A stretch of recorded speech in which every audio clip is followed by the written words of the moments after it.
All right, we're live broadcasting in HD. This is the Super Bowl.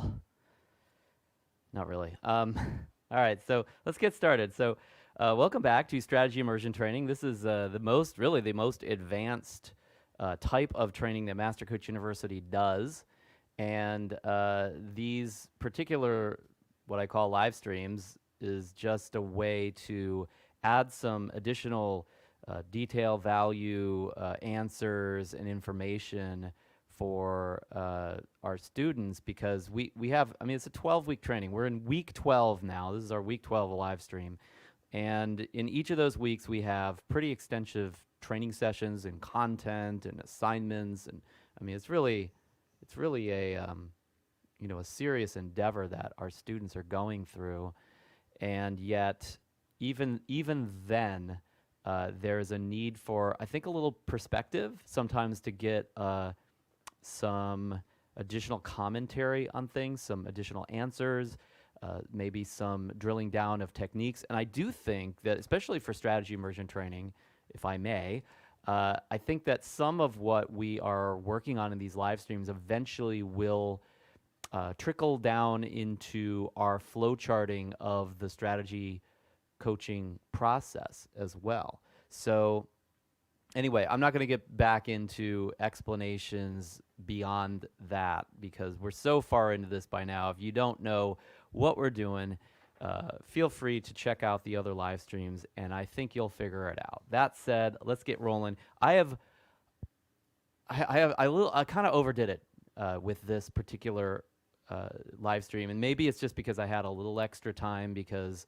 I was already so late on getting this out to y'all that I said, why not just go ahead and operate with a little bit more comfort than maybe normal. The other ones were maybe a little more on the rush job end. And so today, week 12, we're talking about what I am coining as tribal transformation.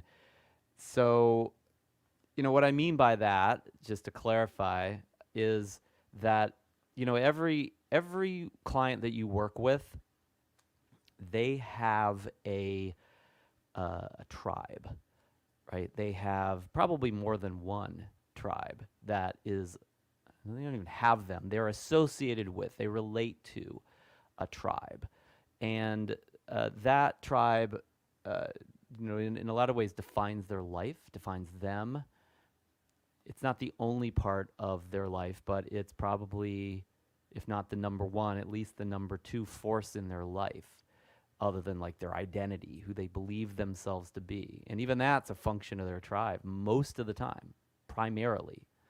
So when I say tribal transformation, I just mean, your client has come to you for transformation, right? They're looking to change something. They're looking to make some real progress here that they were utterly failing to do before they signed up for coaching with you. So, when we're talking about the transformation that they're after, sometimes that transformation will need to stem from their tribe. They're relating to their tribe, what tribes they're connected to. We'll get into it more, but that's the point here of why I said what I said as far as this tribe idea. This is kind of the term of art today, right? We used to not call this that, but I think with maybe a little bit of the science and the kind of the paleo movement and looking back onto our ancestors and what makes us who we are, people started using this word again. I think hey, we're a part of a tribe. We're still in a tribe, even though we have smartphones and stuff. And so it's become a term of art. And the way that I first learned it 20 years ago, when this word was not at all used, people would look at you funny if you used that word, was peer group. I learned this term from Tony Robbins. I'll tell you the story in just a second. And he would always say, that your quality of your life is direct proportion to your peer group and their expectations of you and what their resources and quality of life is. And, it doesn't take a lot of head scratching and figuring out to see that this is true. If you just look geographically on the tribes of people that are around the world, and you see that they all tend to like believe the same things and do the same things and have the same quality of life in a variety of ways. Now, some of that's mechanics, right? Like they don't have access to clean water because they don't have they don't have that water treatment plant that you do next door. But some of it's just like that society operates a certain way, and so they're just not the exception that proves that rule generally. It's just what's so. And I'll give you some layers of understanding of that as we go through today. So bear with me with this because it's not, this is going to be pretty deep just because I took the time to make it so. But I'm going to start with something that just happened a couple days ago. And this was something that, I don't know, have you ever like gone on to some social media, your favorite like Twitter or Facebook or something like that, and then you saw an opinion or you expressed an opinion, and then immediately there was a reaction coming from other people, right? Like you saw this opinion, and so you had your comment that you wanted to make. This is BS, and or you said something like, "Hey, this is what I think about things, and this is." This is the right answer, right? And then immediately or very quickly over, a short period of time, couple hours, couple days, all of a sudden crops up all the commentary, right? And then I don't know if you have this experience, but I do from time to time that sometimes when I see not just like a different opinion, but a level of intensity from other people, from a group of people, that's not exactly like applause for what I said or what I thought. I tend to focus on that quite a bit. I tend to start have feelings about that, and it's like I can't get it off my mind. Right? Have you ever had that experience where it's like you probably know better? This makes no. I don't even know these people, right? They're just out there in the ether, or maybe you know one of them, right? And yet, because you guys don't agree on something, or because there's a strong opinion on both sides, and there's a certain amount of fervor in the conversation, and it's in a public forum, like other people can see you talking to them, right? So it's like you're on a stage, the social media stage, if you will, the public eye. Suddenly it's like there's this need to be right, or this need to get acceptance, or this need to connect. And I know for me, it's like sometimes I can't get my mind off it until I feel that it's resolved. And it's never really necessarily resolved, but there's a point where it's like, okay, everything is okay. I'm going to be all right. Well, I just had one of those a couple days ago. I had a very strong opinion that I think I'd shared with one of our students around group coaching, right? So very popular thing for coaches. And so, I thought, hey, that's a really strong view, and I think that I should share that across other places, have more people see it and get their feedback on it, right? So I did that. I posted it a couple places, and one of the places I posted it, and I don't generally go and bomb groups and spam groups with all this content because I know it's just not one of those popular things, and a lot of times it doesn't really help anything marketing wise. And it just takes extra time. It's kind of a time suck. So I said, yeah, but here's this new group. I just got in this new group, and it's this group of CEOs of coaching companies, right? And they were advertising the group, and they were paying to get people into the group. And I thought, hey, I'll join the group. This is interesting. And so they're all kind of coaches that pride themselves on making a lot of money and being business people, not just people helpers. That's cool. There's a lot of groups like that, right? It was a kind of a small group, but not tiny. And so I just posted the opinion on there. And so what I realized very quickly, within about 24 hours, was that I had said something on that group about group coaching that was very anti-tribe. It was really in the face of that tribe. And I'm going to share this with you. I've got it written down here because, hell, maybe this is something that flies in your face as well, so you can yell at me for it. But here I said, regarding group coaching, much of the time coaching itself sucks for the client. Group coaching just amplifies low coaching skills, lack of individual insight, and weak niche or client prep. I'm just reading this verbatim. This further worsens from the attraction of lower skill, lower maturity, and more fast cash driven coaches, many of whom have little interest in adding fair value to the paying client. There's nothing wrong with a niched Q&A session for educators and infopreneurs, but most coaches have no business running groups and acting like it's coaching. It's not. Usually. And that's word for word. I didn't want to spice this up at all. So what do you think about that? I mean, you think that's wrong or right, or you applaud that? I'll tell you what happened to me when I posted this on like my groups where my students were that work with me and that I've coached over the years. They were like, yeah, great, yeah, absolutely. And a couple of them have questions like, wait a second, I don't understand this.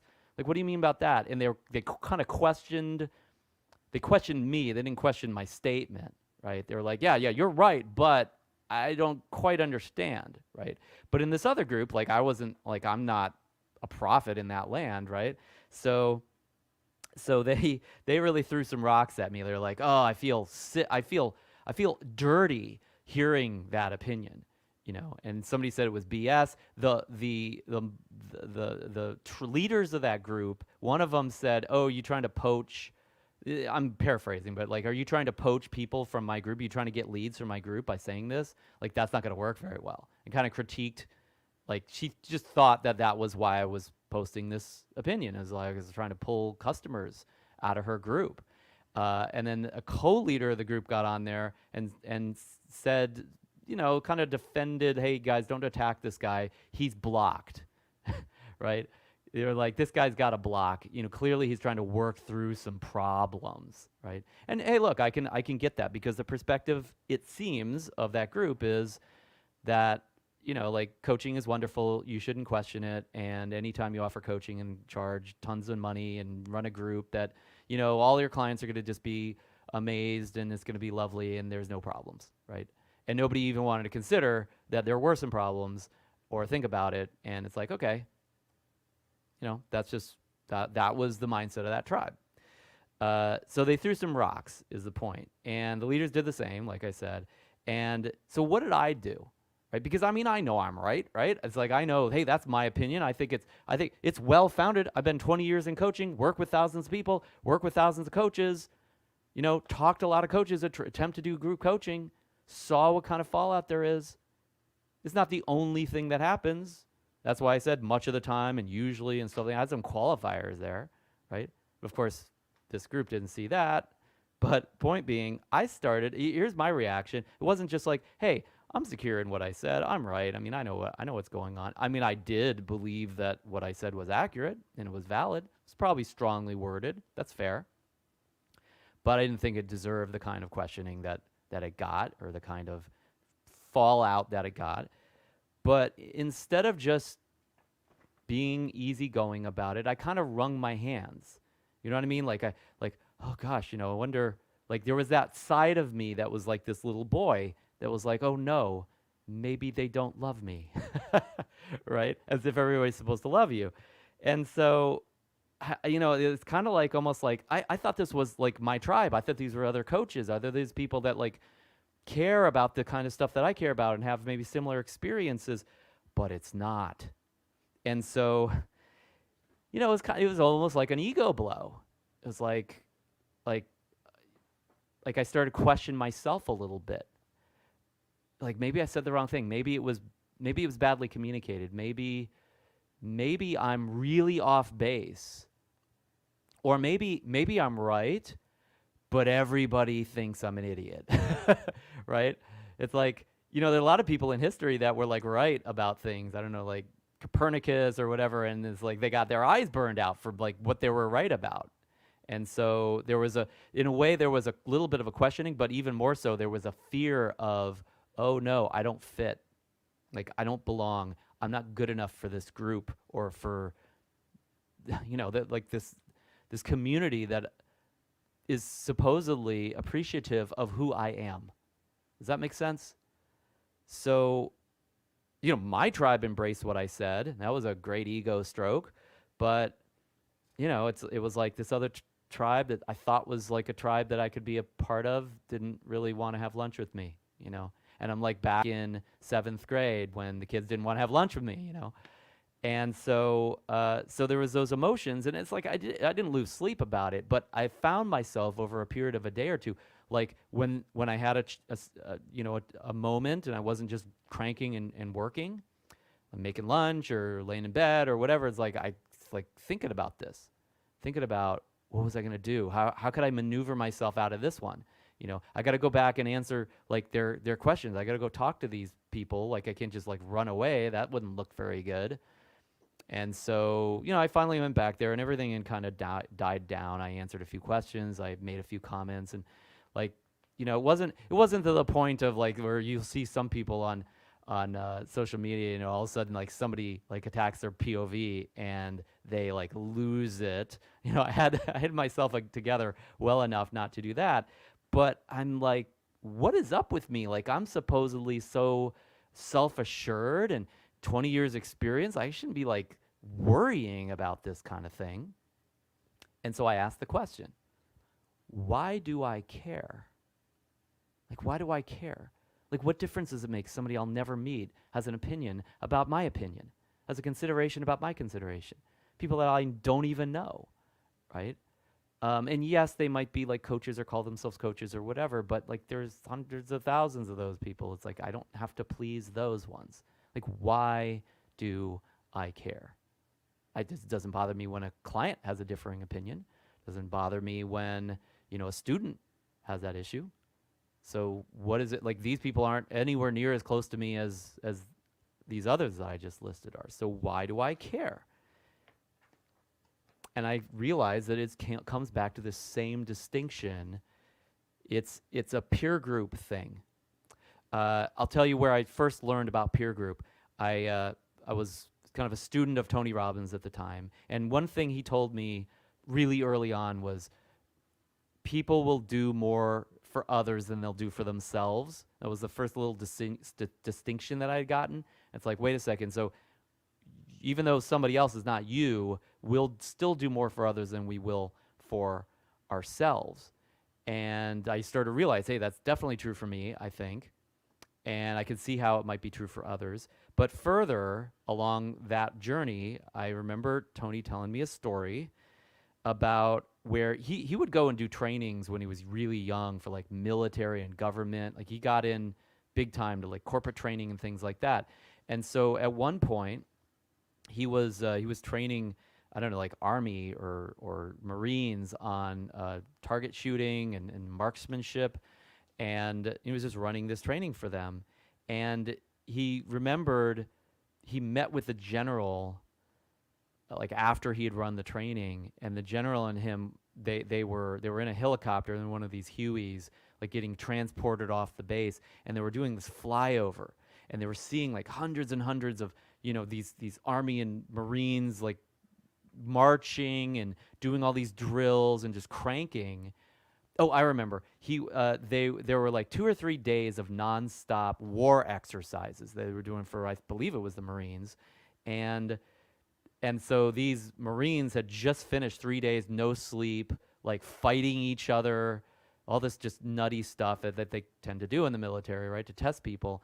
And then he actually was doing a speech for them at the end, and they were just roaring. And anyway, so after that, they're flying over, and the general is talking to him about, it was a great speech. I was just amazed by that. And it's like, this was tremendous. Like what kind of feedback you got. And he was just like hyped up about the whole thing, like really excited and enthusiastic. And but he starts reflecting. They're looking down at their troops, and he said, Tony, here's the trouble I have. These kids, these boys, what you saw today and what I see for my boys in the military, these are the highest standards that they'll ever have in their entire life. They're trained and they learn to have high standards for themselves and others. They cause results. The old saying, like, these Army people do more before 5 a.m. than you do all day, right? And he was kind of having that conversation, like with pride, but still like with sadness. And Tony's like, why are you telling me this? And he said, because I don't understand. They leave this community. They leave this tribe. And their standards are never as high. They go and start drinking. They don't show up to jobs. They just turned into delinquents, it seems. It's like they went right back to where we found them when they joined us in the first place. And he said, why? Why do these boys fall off from their standards? Why are their standards just go downhill for the rest of their lives rather than stay where we set them? Because I know it's possible. I know they're capable of that. And yet, look at them. Look what happens afterwards. Why is that, Tony? And so Tony says, and I'm paraphrasing, obviously, but I'll read this, what I have written about it. Tony says, your people, like the way I would say it to you is your client, but your troops, their peer group is the primary dominant force in their life that shapes everything they experience and everything that they'll likely accomplish. Their peer group. And so when they leave this tribe, when they leave your peer group, they go and join other peer groups, and those peer groups don't have the high standards that your peer group has. And the quality of your life and the level you play at and the standards that you have and the achievements and resources that you have are simply a function of your peer group and the expectations that your peer group has of you. That's it. He's saying this to this general, right? And it's this big aha moment, obviously. And it's a aha moment to me because he's telling me this story about peer group and about, what an impact it has. And so, I further kind of revised this or deepened it over the years. But later on, years later, after I'd left working for Tony, I went through a bunch of different trainings. I was going to this, some of you might be familiar to this, as like the landmark curriculum, landmark education. And they're kind of the antithesis of Tony Robbins. Like Tony went through that like long and long ago, and then he had a breach with them because he was like, this stuff sucks. I could totally, do so much better than what their technology is. It's kind of an ego thing, but still. But I learned all the things that were kind of missing with Tony Robbins' technology through, well, not all of them, but a lot of what was missing there when I went through the landmark curriculum for living and their leadership programs and basically just did everything that they offered.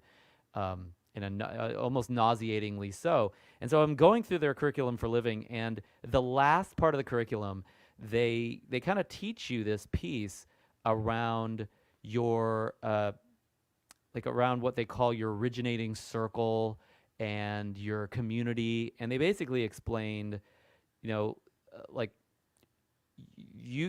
way your community listens to you, the way that your community kind of sees you, is who you become. And, I'm coming from Tony Robbins, which is all like control your destiny and be in charge and it's all massive action and nobody can kind of like dictate your future. And here they're saying, no, it's like your community and who they are and your circle of friends and all these people, like that's who you become, is like what they actually create of you. So my reaction is like, screw that, like I'm in charge. But, I'm listening to this and a part of this conversation, and they explain it further, and they're basically like, look, if whatever you do and whatever you say, how that actually impacts your life, how that actually impacts your results and your relationships is going to be like filtered by everybody around you. So if you say, hey, this is what's true, and everybody thinks you're a liar, none of that's going to hit home. None of that's going to actually follow through. You're kind of on this journey. It's life is a team sport. Tony Robbins used to say that too. Life is a team sport. And so you got to kind of bring these people with you. But what if you're trying to lead this conversation or move this conversation forward, and yet the way that others listen to you, the way that others kind of co-create you is that you can't do that, or you shouldn't do that, or that's wrong, or we should go in north instead of south. Well, you're not going to have any support. You're not going to have any resources. They're not going to come along for the ride, and your team won't come with you. And there's so many people nowadays that are like, that's the world. I mean, we're definitely in a society that's become, as they say, more tribal in that we kind of throw rocks at different groups. We kind of team up, we tribe up, and then we kind of attack the other side because the other side's wrong and we're right, and all that whole thing. But it's even more pronounced from an individual versus their community type of relationship, where the individual has their kind of outcomes and goals and mores and values, and then the community has theirs, and there's not a perfect match there. And because of that, and because the community itself has constraints they place on you as an individual to some extent, or for depending on your life, a great extent, all of a sudden, like, your life is constrained by that peer group. It's constrained by that tribe. It's constrained by, as Landmark would say, the community listening that community has for you. And so, I thought, well, that's a really victim way to think about that. But then they really explained it in a way that actually is somewhat empowering. And they said something like this. I'll paraphrase. They said, basically, even though you become the way your family, friends, and work and community, all that, listen to you, you still have some kind of say in the matter of how they'll listen to you. You can actually transform that listening, transform the way they might see you, the way they might construct you. So although these groups are kind of like putting you in a particular box, you can also have an impact on the way these groups see everything, see life, see you, see your conversation, see the goal, whatever. And as a result, they may revise this box because they're somewhat in charge of that box. I remember I was in a training with these guys, and I mean, they were getting really intense, as these Landmark guys tend to get. And the trainer looked at all of us and he said, "Do you get that you don't live on Mars?" And I'm like, what the hell does that mean, right? And he's basically explaining, like, there's this, there's we a lot of people act so individualistic that we think we're like this hermit that can live in a vacuum, like on Mars, so to speak, and that we have no impact on the world has no impact on us, and what we say and what we do and how we be and how we show up, like, actually doesn't impact these different circles of our existence, and that they don't in turn impact us. And, I mean, that's a fair point. It's really not true. So from all of these kind of points and these learnings that I got over the last 20 years around it, I think the simple way to explain this is that you have you, and yes, the personal growth world, of course, is there to support you in making this you the best you can be and all that. But there's this second half of your life that this equation illustrates, which is that your life is more than just you. The quality of your life is more than just you. Your finances, your friendships, your relationships, your family, your leisure time, your health, etc. That's more than just you all alone. It's co-created between you and, like, the originating circle, like the family, right? The people that you are the closest peers to on a day-to-day basis. Your kids, your parents, your brothers and sisters, whoever you live with, right? Maybe a roommate, something like that. But I remember there was a client of mine that I've worked with for a while now, and she had a friend that died, and she's, like, for weeks and weeks she's grieving and really, really upset by this. And I said to her, I said, well, why is this such a big deal? He's just, I mean, they're an important person, but they're just a friend, right? And she said, no, we were roommates for like 3-4 years, and we every single day, we would talk and talk and talk, and we had this relationship, And after a while, we kind of had this falling out. I didn't talk to him for a while, and now he's gone. And it really hit her hard because he's basically part of the family at that point, right? So, family is a variety of things, but it's like your closest peers, the people that are so close to you that they have the deepest influence on you. They have the power to meet your needs or not, to give you resources or not. And then you with them, right? There's this exchange that happens, right? And there's different ways those relationships occur, and we're going to get into exactly what that looks like in a few minutes. But this is the originating circle. And so what happens is, a lot of times your client will say, you know what, well, this sucks. I mean, my family sucks, so I'm just going to go hang out with my friends. I'm just going to skip all these most immediate relationships. Or I'm just going to go work, right? And they act like this doesn't exist, like it's just going to go away. And what happens then is they recreate all these problems that they have like with their family, and they create those problems with their friends, and they create those problems at work, and they wonder why their life's not working. Right? It's like it's the same person that's relating to these people as relating to these people. And yes, I know your mom is crazy or your dad is a jerk or something like that, but guess what? Those people are typical people. Like they're not Hitler. They're not they're not some outlier generally. I mean, obviously there's exceptions that prove this rule too, but generally speaking, those people that this person has invalidated or been a victim of or whatever, it's like they're just going to meet more of that in the other circles of their life. So they live in this medium of their family, think that they're going to go out of that medium as if like a fish can go out of the water, right? And then they're going to breathe. It just doesn't happen. So you got this originating circle, which is your deepest, closest relationships that have the deepest impact on you. And then, beyond that, you'll have people that are friends. Like they're not quite family, but they still have a pretty big impact because maybe you have weekly contact with them, right? And so they're going to impact you, meet your needs or not. And then same with that. You're going to have an exchange there.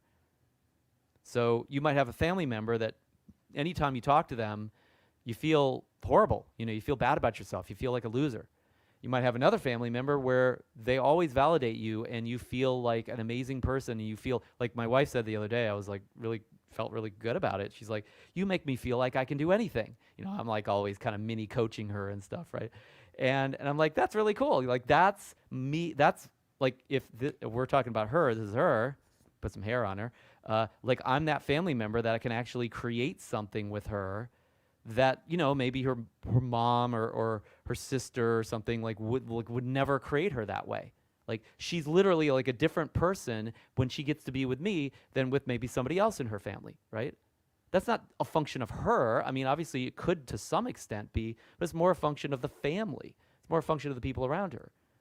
Okay, same thing with friends. Like you might have a group of friends. I remember when I lived in San Diego, there was a group that I played with and I traveled with. I actually met my wife when I was on tour in Peru, touring with this group called Zindu, and I got to go practice with them every week, and then we go to gigs on the weekend, right? And I get to play with them, and there's like 5 other guys, depending on what kind of group we had, and these weren't my normal friends, my typical friends from Tony Robbins or other fellow coaches or just people I'd coached before or friends from school. These were like music people, right? And so they thought differently. They were like creative. They weren't always trying to get somewhere. They were kind of like they could lean back and just enjoy and have fun. And they had different ambitions and they had different things that they could enjoy. And so I got access to that other mindset through that set of friends. And anytime I hung out with them, I was just like a different person.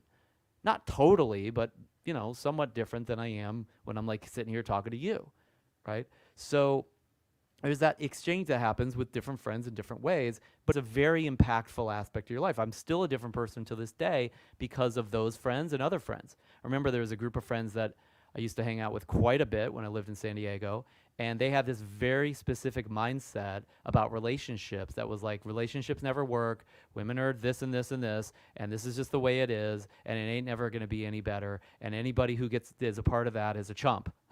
Now, again, I'm paraphrasing, right? I mean, they had more intelligent rationale than that, but it was like I started taking on that mindset because those friends had such an impact on me. I only hung out with them like once a week, but once a week over a period of years, it's like, I think I said the other day, even on one of these live streams, if you have your best friend or a family member that loves you and they give you like just a little bit of poison here and there, thinking it's sugar, and they put in your coffee or something, you're going to be dead, right? And even if your worst enemy, right, they give you sugar in your coffee, you're just going to have sweet coffee.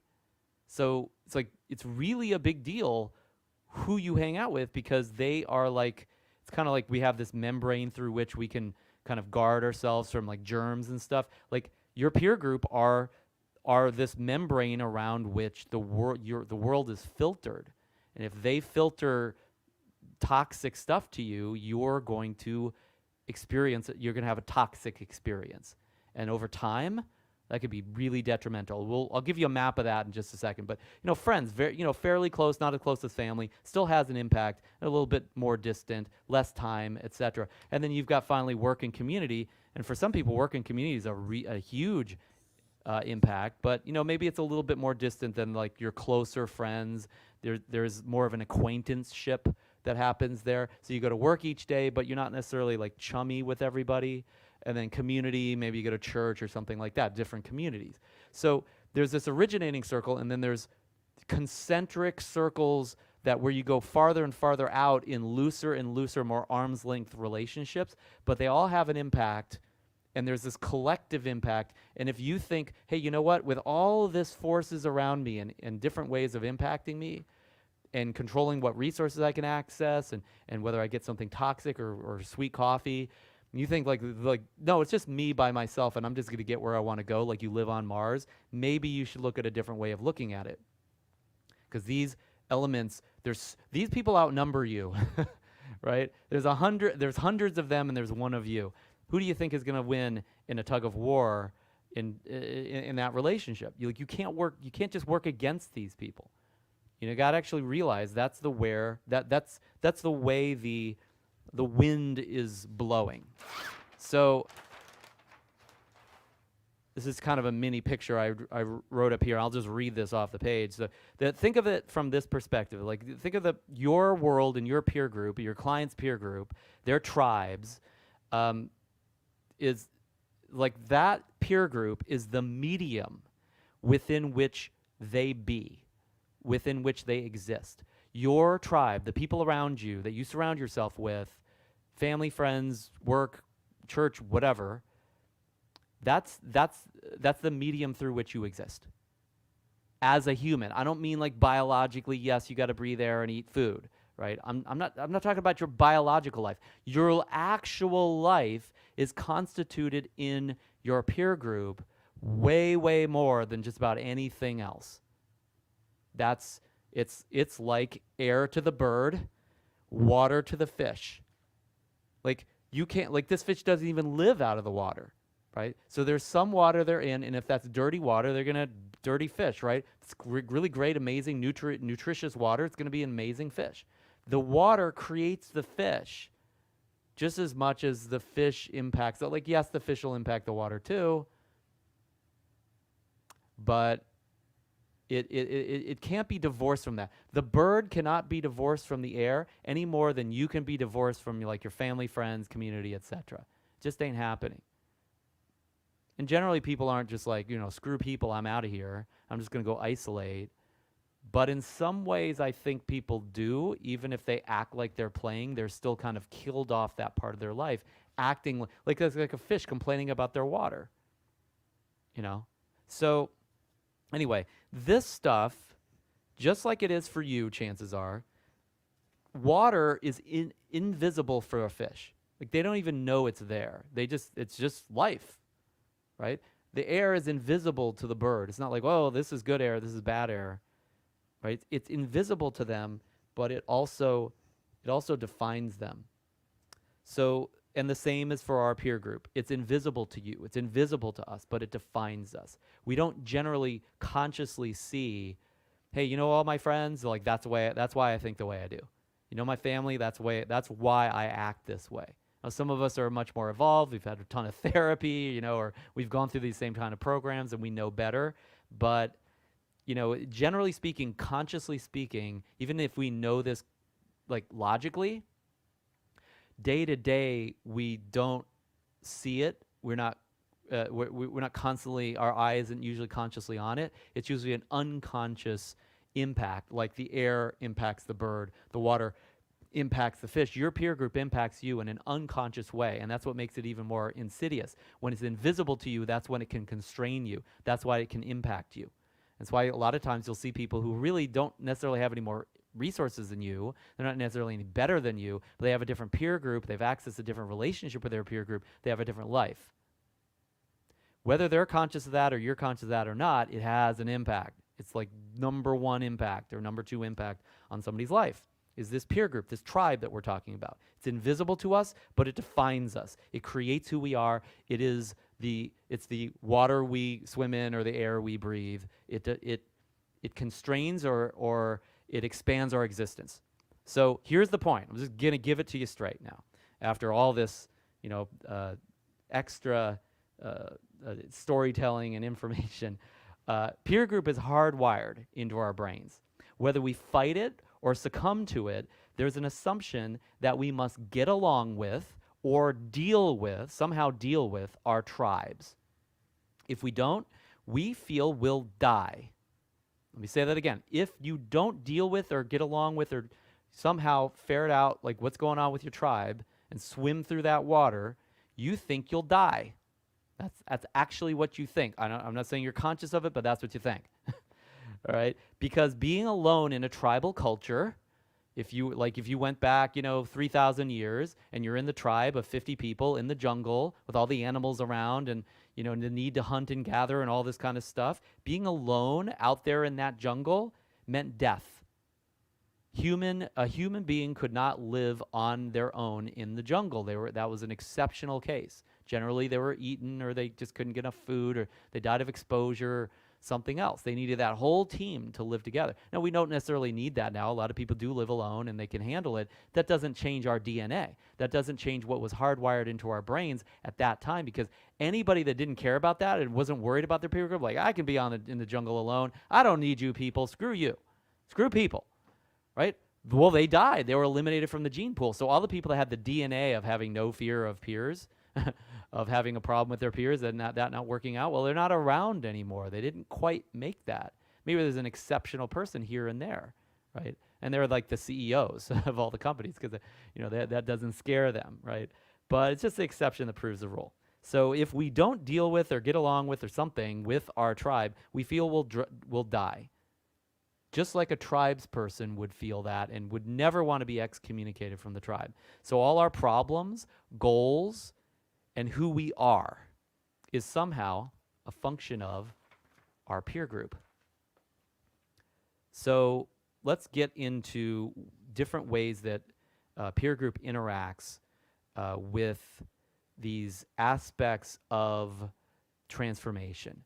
So as we've talked about in Strategy Immersion Training, we have these 5 master steps of transformation. We've got, diagnosis and leverage, and we've got empowering alternatives and conditioning, and then finally peer group. And that's why we're talking about this today. It's because it's like literally one of the 5 steps. But even in the other 4 steps, those other 4 areas to deal with and understand and transform, peer group has a huge impact. So let's actually talk about that. So we talked about the other day, I think in another live stream, not in this training, that when we're diagnosing a client, diagnosing what's going on, part of that is that we want to understand what their desires are and why they desire those things. And we also want to understand what's preventing them from achieving those desires, because we're trying to help, right? We're sitting there looking to add value to them. So, well, what do we usually look for when we look for desires? We look for goals. Your client and their goals are usually not in a vacuum. Those goals are usually given to them or led by or somehow impacted by their peers. So like somebody says, well, I want to make $1 million. Well, they're not doing that in a vacuum. They're doing that around a society that really values that, let's say. Or maybe somebody says, you know what, I want to have a family and have kids. Well, that's not just biology. I'm not saying that has no impact at all, but it's like they're in a culture where that's probably applauded or that's probably appreciated, or she's experienced the pleasure of that or seen other people do that. So your goals aren't just like invented from nothing. They're radically impacted impacted, or they're literally just given to you by your peers. So now, a lot of times when we talk about diagnosis, we're looking at what are the triads, the behaviors, the what I would call emotions, and the way that the mindsets that are maybe preventing somebody from getting what they want or could actually help them to get what they want. And so, what those all come from, those emotions, those mindsets, those beliefs, those behaviors, they all come from your peers. You didn't just make those up.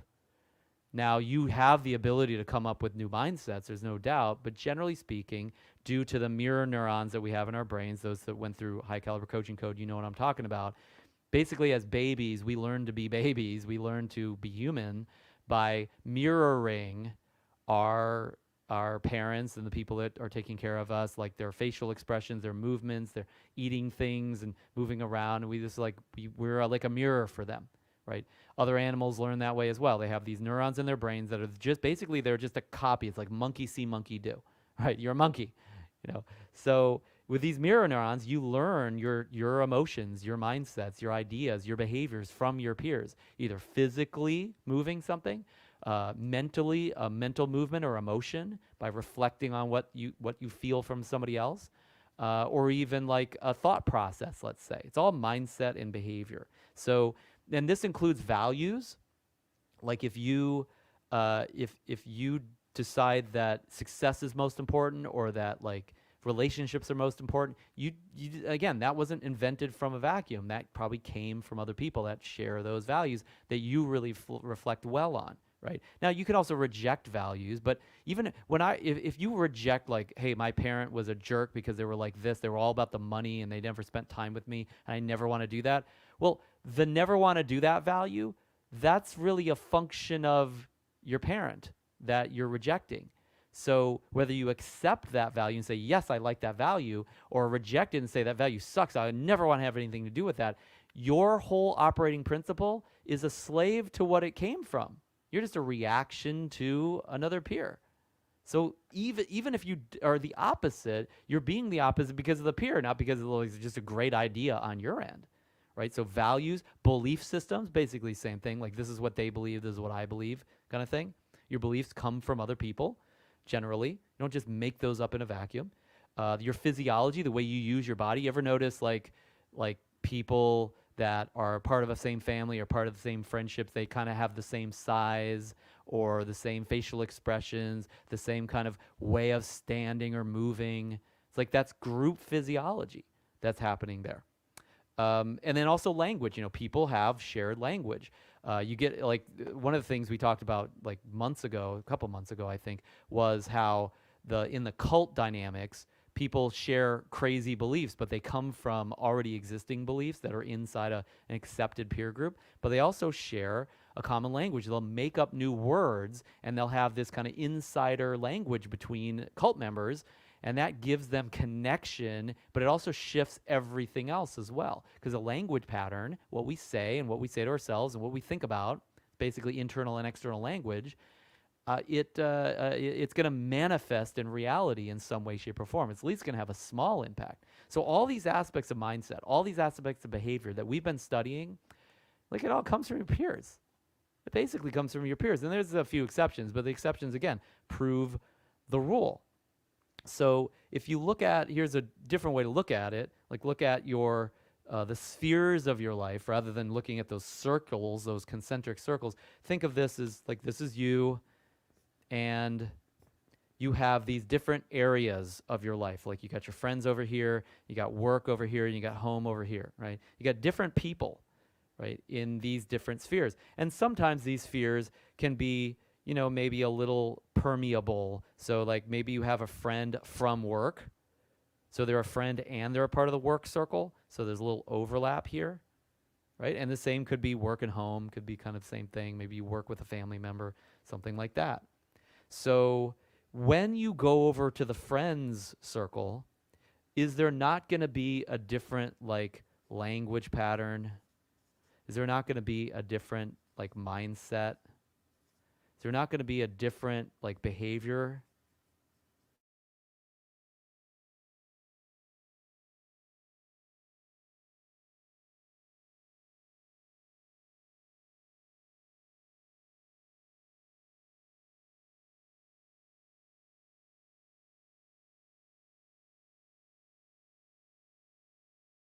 You know, do some crazy thing, get all sorts of accidents and problems. So it's not that they're good at home or bad with friends or vice versa. It's that their friends circle has a different behavioral, like a different kind of cybernetic pattern. It has a different inner and outer strategy. Speaking of strategy coaching, right? These people have different strategies, right? Different beliefs, different values, different operating principles. than the home does. And so you can take this person, you move them into the friend circle, and they become a friend. There they are. Just another friend. But you go move them into the home circle, and all of a sudden they're a homebody, right? It's the same person, and yet you just put them in a different fish tank, get them different water and nutrients, and they're a different fish. Changes who you are. Not, I don't mean physically, maybe somewhat biochemically, depending on the situation, but it's like it just changes who you are. You step out to work and you're a different person. I think I mentioned this the other day. It's like I was always like the shy kind of, introverted kid at home. And, I had a family I had a family member who was always kind of trying to put me in a little bit of a box to protect me, because I seemed like I was a fairly sensitive guy, and I was. But, she kind of made that more and more intense over time. And then I went to work for Tony Robbins, and Tony's like the opposite of that. He's super intense. And so, guess what? This family member came to see me at work one day, and here I am at work bouncing off the walls, doing all this crazy stuff that she had never seen before. And she's like, who is this? Who is this guy? Never met him before. But it was not that I was a different person. It was I was immersed in a different peer group.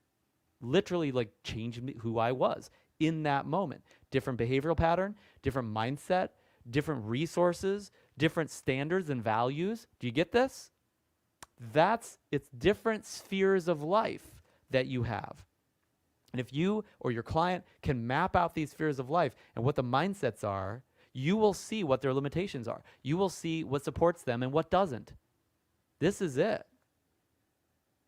And this is transformation for most of your clients is going to be not like, oh, we'll just change this person. No, it's like you're a part of their peer group when you become a coach. Like here's the coach sphere. There's this little sphere over here called coach. And guess who's in that sphere? You. Anybody else? No, not really. Right? Unless it's like a mastermind. So they can go over in that sphere, and yes, they'll be a bit different because they're in your little bubble, and you think you've transformed them, and here's what happens. They go back into all these other spheres, and they just become all that all over again. And then they come back to you 2 weeks later and say, well, none of that actually worked because of this and this and this and this and this. And you're like, well, what happened? No, nothing happened. You're not a horrible coach. It's just why would you expect like this one peer member is going to win the wrestling match between all the other people in this person's life? It's not happening. That's, by the way, one of the reasons why at JTS Advisors, we make sure there's more than one coach all the time. It's like you'll have a team working with you because we at least want to stack the deck in our favor and create a communal experience over here. Not because we want some cult or some commune, but because we know we're battling with all these other communes that have already recreated or created and manifested in this person's life anyway. So if they want to transform something, we got to literally work against a lot of all this other stuff to some extent. Okay, and we'll get into the details on that in a second. Yeah, so it's a lot to deal with here, but the point is your client's mind, your client's approach, your client's resources, they come from these different spheres of existence, and their behaviors and all that. It's like through mirror neurons and through association, they become somebody different.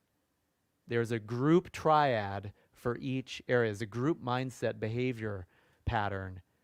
By the way, do these different spheres also have different survival needs that they might value? Maybe like if I went to my musician friends, their survival needs might be a lot more variety versus work, which might have been more significance, versus home that might have been more connection.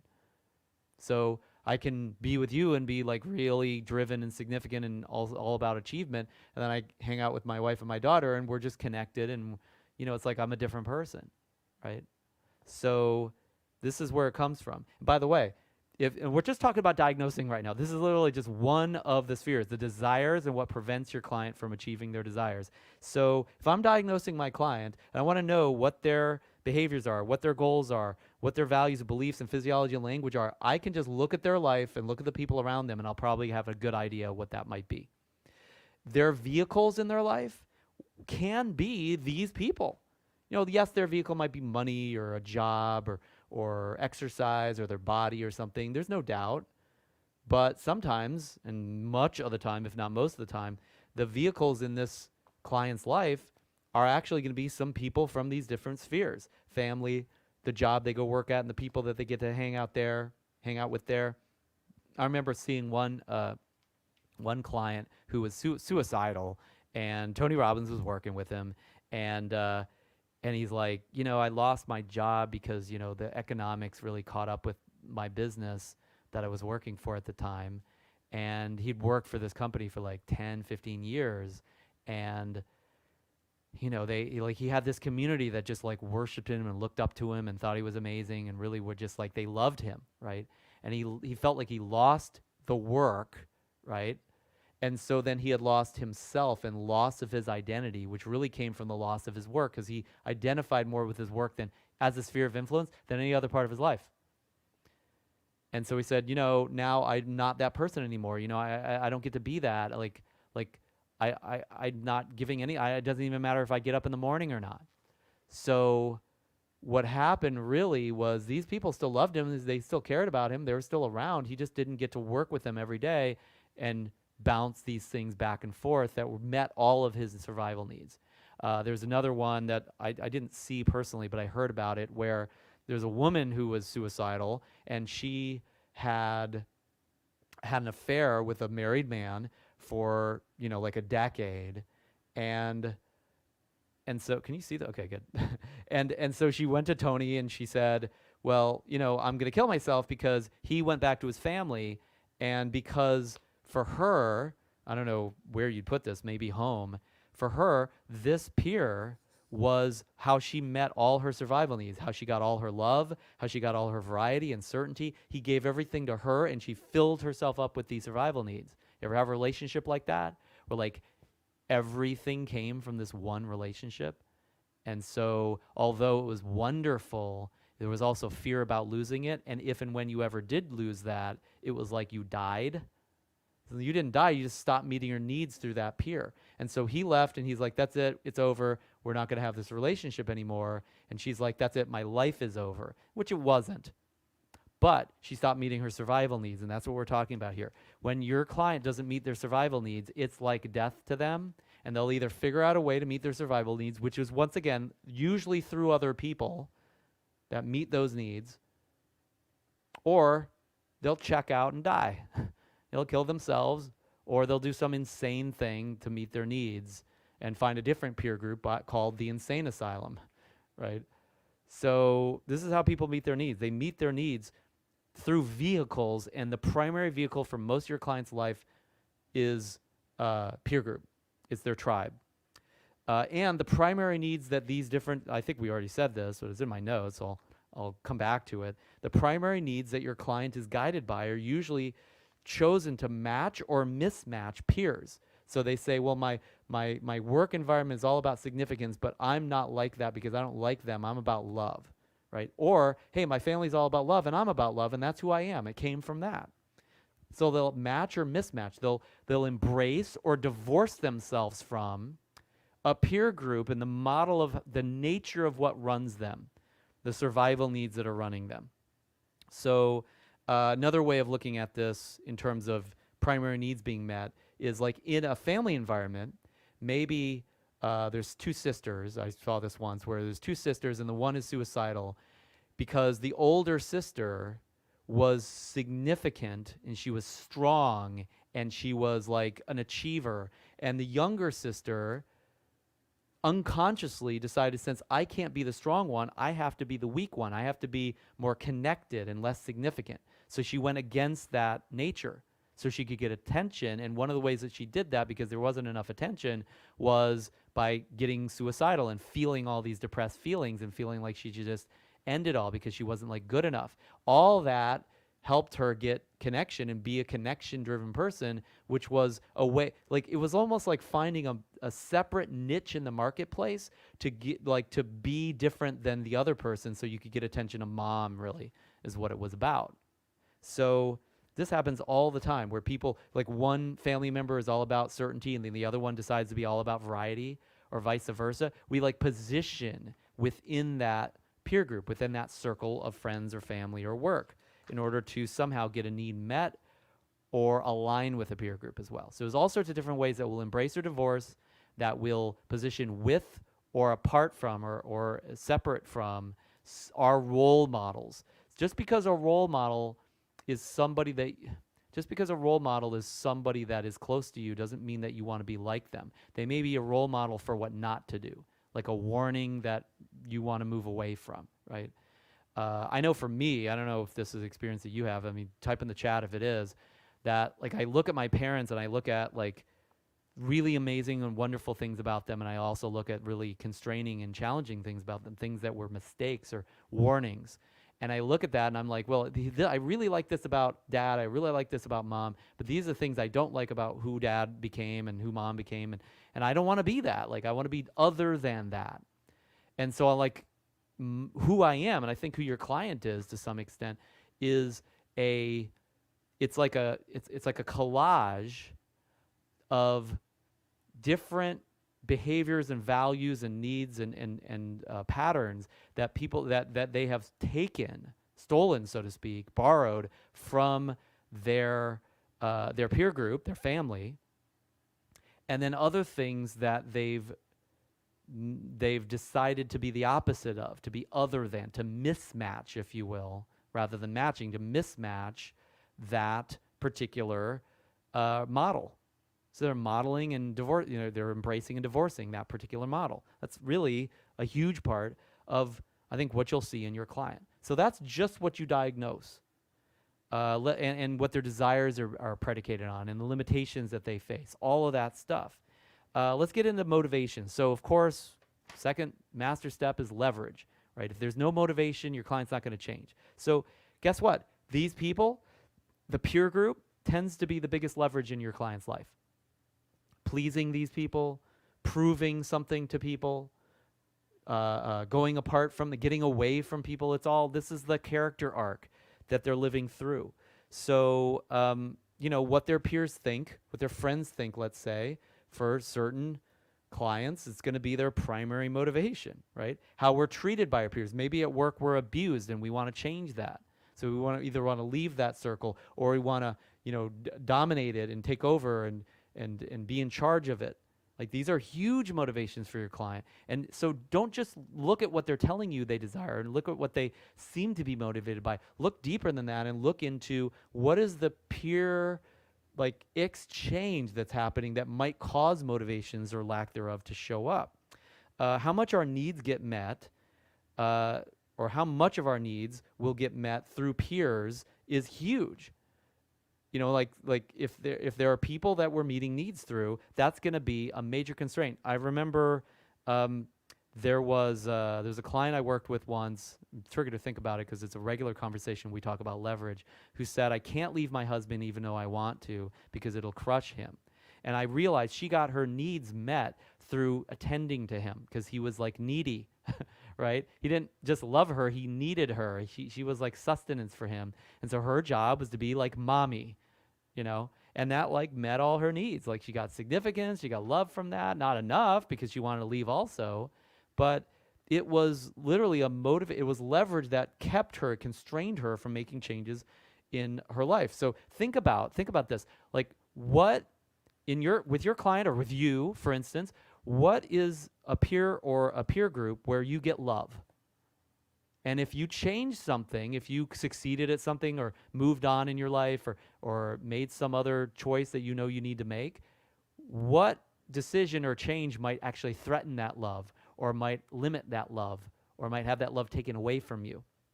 What about significance? Like, we go hang out with friends usually that respect us, right? I.e., they give us significance. They make us feel good about ourselves.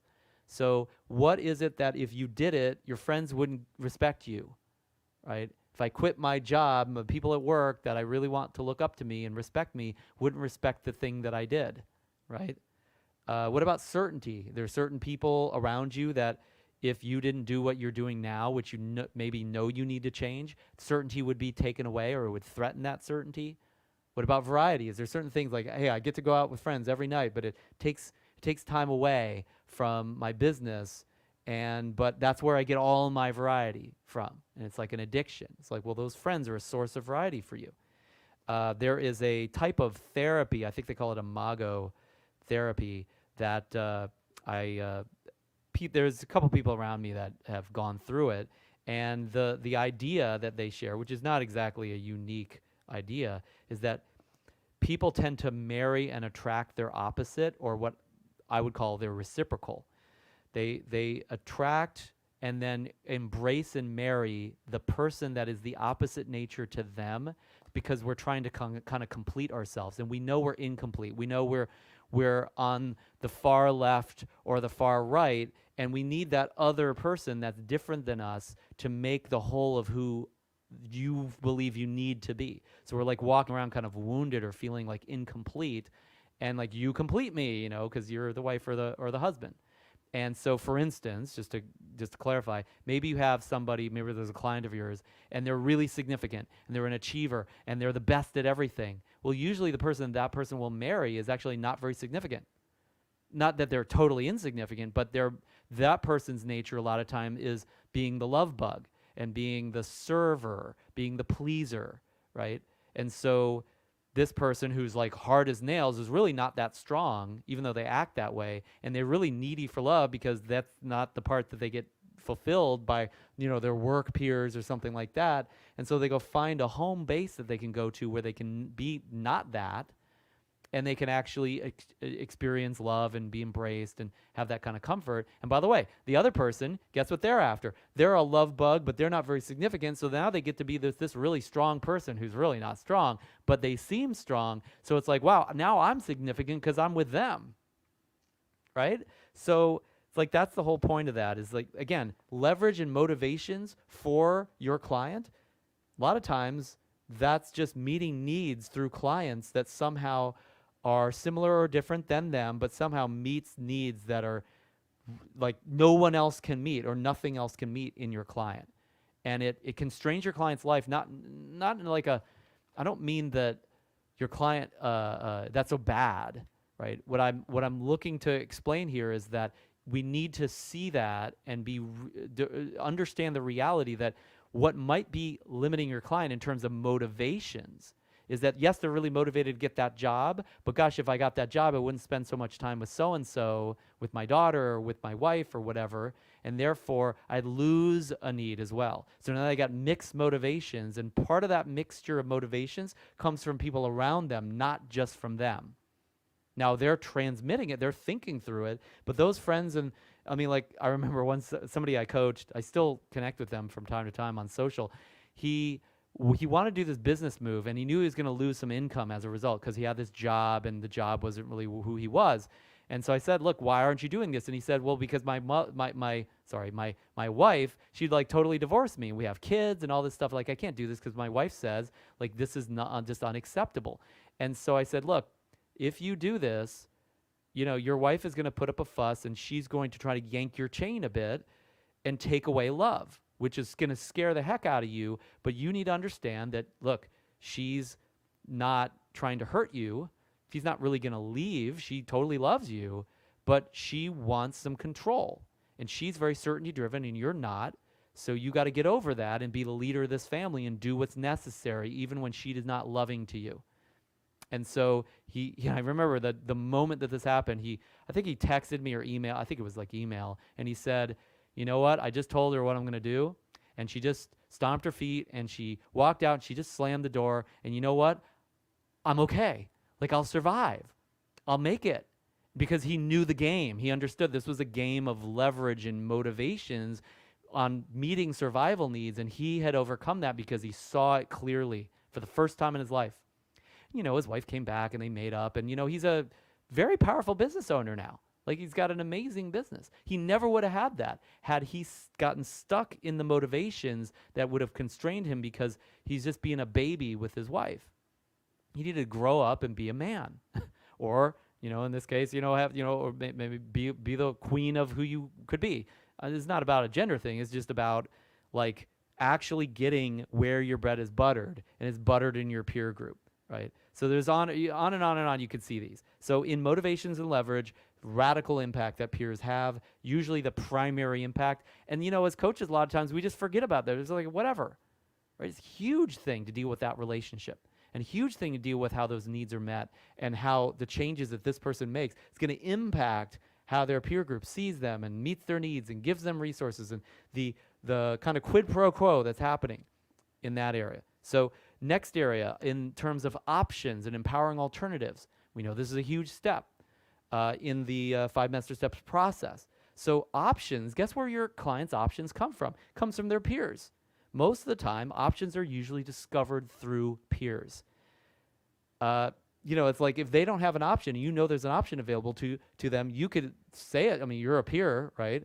But a lot of times they still won't get it because those spheres that they're involved in don't see that as an option for whatever reason, right? So we need to expand that, and that sometimes means expanding peer group. If they get a new sphere that has new options about what to do or how they could do it, I remember I was in I've been in a mastermind for a couple decades now, and there's a new member of the mastermind, and this member of the mastermind is really, really good with finances, and he joined this organization. He got a bunch of loans through banks, like SBA loans, and they 5x the business by financing the growth. And, I look at that, years ago I saw that and I said, wow, so I don't necessarily have to just do all this work. I could actually get financing and expand my business. Totally changed the options that were available to me just seeing what he was doing. Because monkey see, monkey do. It's a mirror neuron type of thing. So options are usually discovered through peers. You don't have the peers, you won't discover the options. How those alternatives that somebody looks at, having an empowering alternative that you might offer them or that they might think is important, how those alternatives are going to meet their needs or not is usually mitigated through peers. That's why a lot of times your client, even though they know the right thing to do, they won't do it because they can't meet their needs using that option because their peer group won't accept that. That peer group won't allow it, if you will. So let me give an example around alternatives. So marrying as a woman, okay, marrying your choice of man, like who you want to marry, deciding who you want to marry, is pain. It's pain in certain cultures.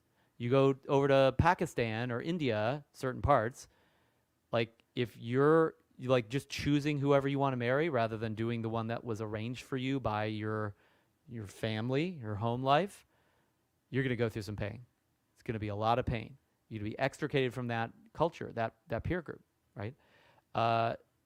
Now, alternatively, going to a different culture, marrying who is chosen for you by your family or friends is pain, right? Like in Western society, if we just married whoever we were told to marry, like that's like the worst thing, that's the dumbest thing you can do. It's totally insignificant and gonna make you feel probably fairly disconnected, right? And of course, we make our own mistakes around relationships, and it's a lot of times not that much better, right? But the point is that those alternatives and what you can and can't do is once again mitigated by the culture and the peer group and the pleasure and pain that the needs that are met are not met by the action you take. Huge, really, really huge. I just saw a documentary the other day on a woman who was in Pakistan. She left Pakistan and she's avoided any of the arrangements that any of her family and friends had tried to make for her for marriage. And she's just very willful. And she said, that's not the life I want to live. And she actually goes around and speaks and creates content around this issue and looking at it, looking down at it, right? And she said, hey, I went back to Pakistan and I'm around my mother's family and friends and everybody around me, and they're all like laughing at me and whispering to each other and kind of sneering at me. It's like these are the people of your life that are doing this with you. Like, and to them, your idea of, hey, maybe I should marry who I want to marry or not marry at all if I don't feel like it, is just insane. I mean, it's so horrible, so insignificant, right? Even if you know you're right, even if you know that's not like the way I look at things. That's not right. You know, I'm correct. It's like you still lose the love or the appreciation or the respect or the resources that these people may have given to you, they may have like laid upon you, if you had just fallen in line with the alternatives that they offer you, the options that they think are available. Because in that culture, that stuff that woman did, that was not an option. She saw it differently. I don't know why. I mean, maybe another peer group she had accessed, or maybe it was just part of her. Again, exception that proves the rule. But she's like, you know, all my friends have arranged marriages. They're all doing that. I'm trying to help them kind of get out of that world by being, again, a good coach for them, basically. But, you know, it's like that's just the culture. So the options are available based on a peer group. And if the peer group doesn't make it available, the options aren't available. Okay, finally, conditioning, the patterns of your client's life. We know conditioning is huge. We talked about that the other day. So all the conversations, all this interchange with all these different spheres, those conversations are conditioning. The conversations that you have with your family, your friends, your work associates, etc., that's the conditioning. Like the things you say, the words you use, the common conversations, those are typical. They're not just, you don't just constantly reinvent and come up from nothing every conversation you have with your peer group. They're typified by certain ideas and patterns, and those conversations condition you, and they condition you into that peer group even further. Actions, like if I go out with my friends and I go drinking, like I know a family member she's a big drinker, and that's a problem for her. She knows it's a problem, but all her friends are drinkers. So it's like, oh, well, we go to our friends, and that's what we do. We have an activity that we share called drinking. It meets all our needs, right? Or at work, being a workaholic. I'm a lawyer. I go to work. All the other lawyers are working all night. I have no home life, and therefore, like, that's the action that I take. And on and on and on. And my wife comes from a third world culture in Peru, and so their operating principles are to, work to make a little bit of money, just enough to pay for food, and that's plenty for them.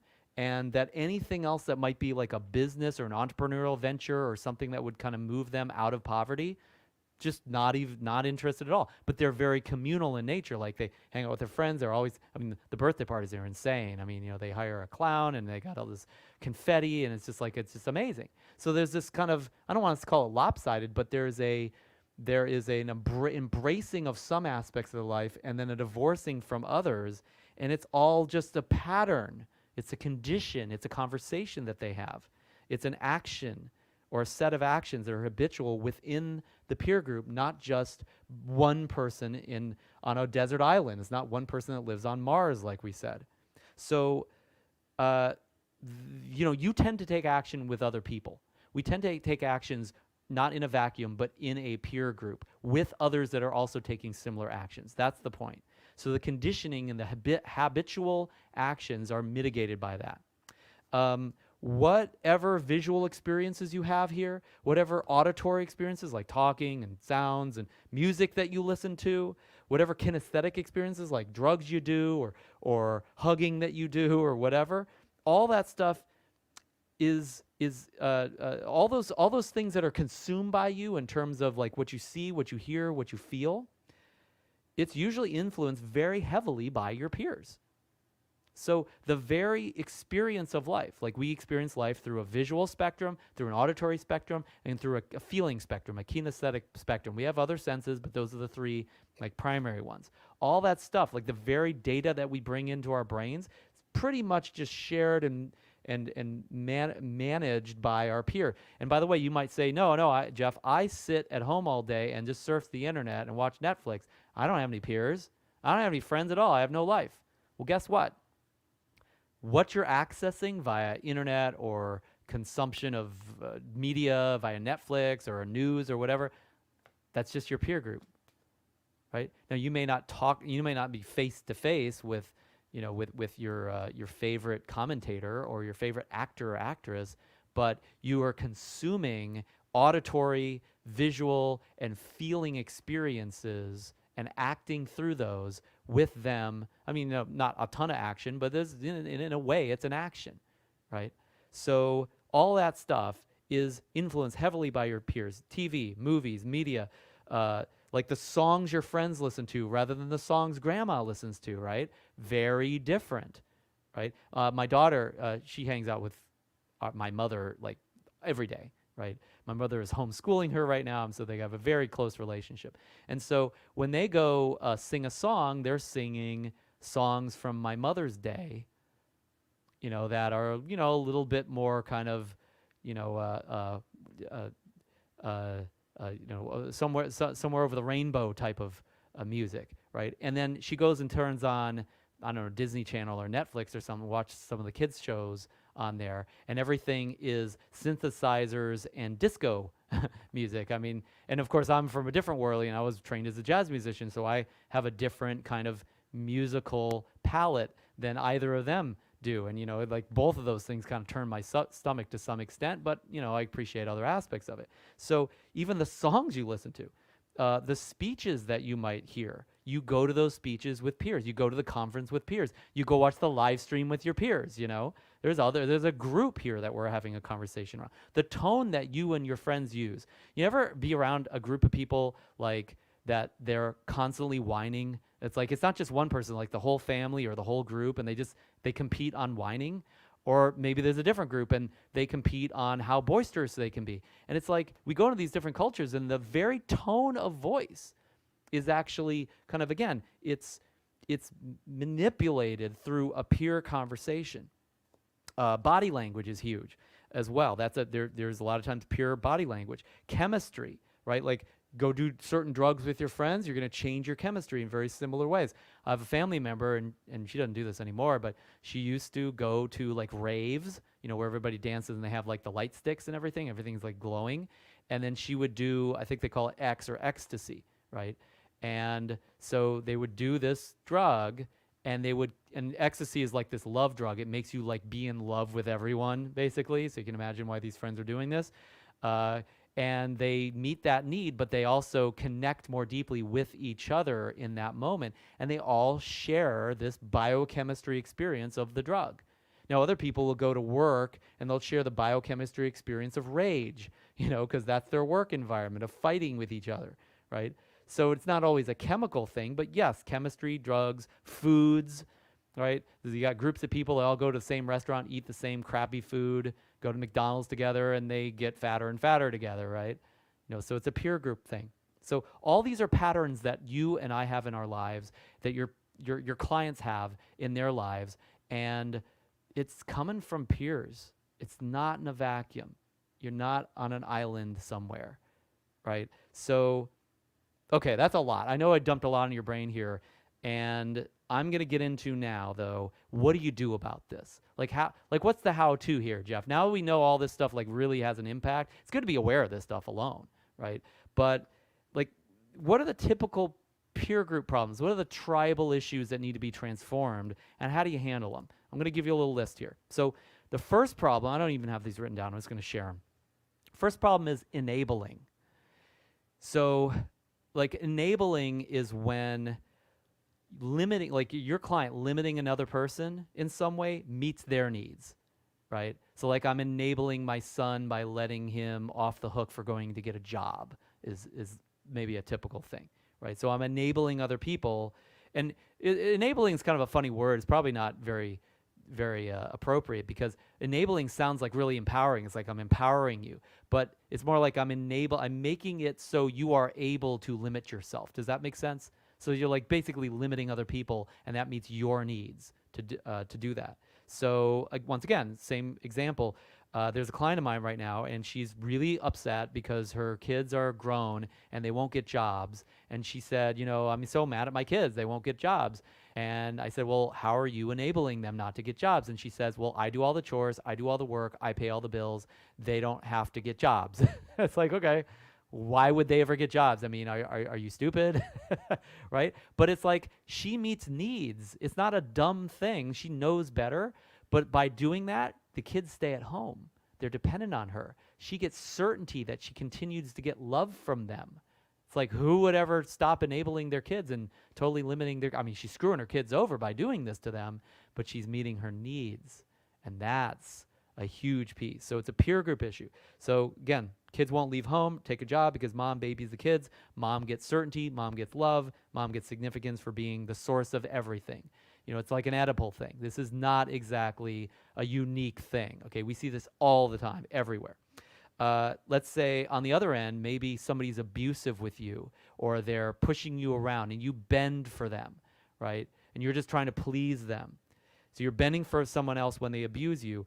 Maybe they get significance from that by being the abuser, but you might get certainty because you know at least it's the devil you know rather than the devil you know you don't. Because if you left, who knows who would pay attention to you or who would abuse you then, right? Maybe the abuse validates something, you know, because it's maybe a certain fight and flight type of thing you get to get involved with. Maybe there's variety in that, right? So there's all sorts of ways that we enable, like, again, like if you abuse me and I allow it, again, it doesn't take responsibility away from you. I'm not saying that, not to make anybody wrong or invalidate that concept.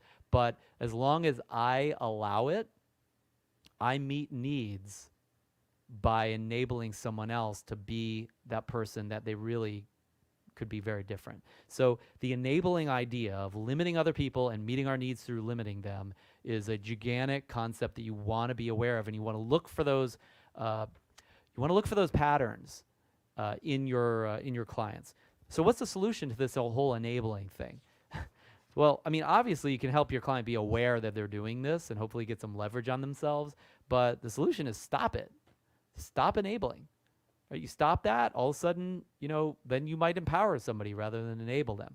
And yes, your client is going to need to figure out how to meet their needs without enabling somebody and limiting them in their life. Okay, second typical problem in peer group and how to handle it is battles. So think of a battle like there's a fight going on, but it's more about survival needs than it is about anything else. So one classic battle is the significance battle. Battle for power or control or supremacy, right? So you'll have two friends and they're constantly putting each other down because when one puts the other down, the other feels insignificant because they make that person's opinion significant. It's like, hey, if your opinion of me is important, therefore, if you think I'm a loser, then I feel insignificant. So in order for them to get their significance back, they attack the other person, right? And then they try to pound them into the ground so they can feel better about themselves. And of course, that other person who made that other person's opinion important now feels insignificant. And so back and forth, and they just end up killing each other, basically, right? These things escalate until the police are called, usually. Values mismatches, a lot of times are huge battles that'll happen. Like they think this is important, I think that is important. Beliefs mismatch, like you think, you know, this person lost the election because it was fraud. This other person, I think that the election was lost because that's just the way the vote went, right? Just a beliefs mismatch. You could imagine how much of a battle that can create. We see that in our cultures, our feuding cultures right now to this day. So what's the solution to these battles? Again, the solution to all of these to some extent is awareness. Like you gotta call your client out on the fact that this is happening. But then besides and beyond that, there is an operating framework that I have put together or rephrased called commitment conversations, where you actually, when there's a battle going on, there's something that's being covered up about why you're having the battle, about what your real motivations are, what your issues really are. And in these battles, we usually don't reveal these things because we've got our guard up, right? We're in battle. You know, we got to fight. So in a commitment conversation, you actually reveal, or your client would reveal what they've been hiding. They actually tell the truth. And they make a commitment to transform something, or at least to tell the truth in the future. You know, not to go back to the same lie. Because anytime there's a battle, there's always some cry for help or some issue that is not really being clearly communicated, or it's being communicated in a dishonest fashion. Does that make sense? So you have a commitment conversation. Again, those of you in Master Coach University, in the Mastery Program, or in the Synergy Program, you have access to the commitment conversation protocol, that technology. It's in Module 2 of Effortless Enrollment Mastery. And so you teach your client that and you have them have those conversations. Totally transformative in terms of these battles. It's a client I'm working with right now. He's in a battle, or he has been in a battle with his ex-wife about co-parenting and all these problems. And I said, look, you are in this battle because of things that you've hidden from your ex-wife and things that you aren't wanting to look at in yourself. And you're totally irresponsible for it. You're not responsible at all for it. And so he discovered what those were. And we worked on him actually having a commitment conversation with his ex-wife where he shares this stuff with her. And he didn't do it perfectly, but that's transformative in the nature of that relationship now. They actually have the possibility of actually working together and co-parenting together in a way that they never would have had he not started that conversation. So then again, can't go farther into that for time's sake for now, but hopefully you get the idea of what we're talking about here. That ends the battle. You can never have that battle exactly the same way unless you go back on what you committed to, or you start lying again to yourself or somebody else that you're in a battle with. Okay, third problem and solution here for peer issues, tribal issues, dishonesty and hiding. Kind of goes along with battles because that's usually at the source of the battle itself. Sometimes there's no battle though. Sometimes it's just, hey, you know what? I am hiding something about what I think or my needs or whatever. I have a hidden need, I have a hidden goal, I have a hidden desire. I'm either lying about that or I'm not being upfront about it. I'm obfuscating that. I'm making an omission, as they like to say. There's some action that I'm taking. Maybe I'm doing something. I'm not telling you about it. Like a classic thing, like I'm going out and gambling and cavorting with other women, and my wife knows nothing about it, right? Like that's dishonesty. That's hiding, right? There's a million different ways that might occur. This happens outside of intimate relationships as well, in just about every area: work, home, friends. Like at work, a lot of times what I'll see is an independent contractor who really is allowed to do other business with other work environments, but they get most of their needs met through one work. They hide from that other work, and they try to do all these convoluted things in order to not piss off their main gig, right? It's just hiding. It's just dishonesty, right? So lying about anything, hiding anything, usually that's a peer group issue that's going on. It's not rocket science to find these things. So what's the solution to that?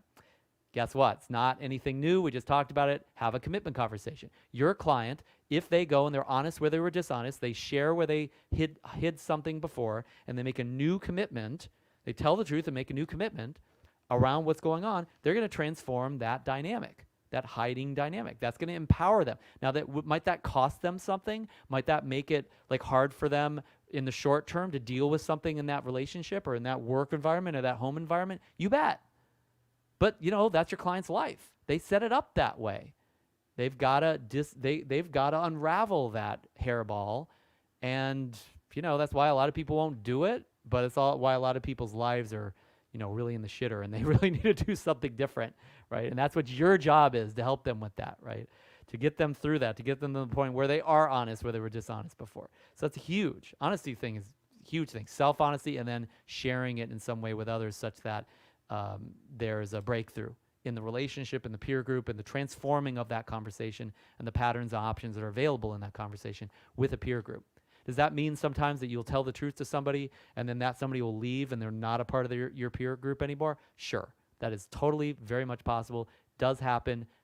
It happens every day somewhere in the world, right? So, but once again, you're either committed or you're not. You're committed to make a transformation and make some progress here, or you're not.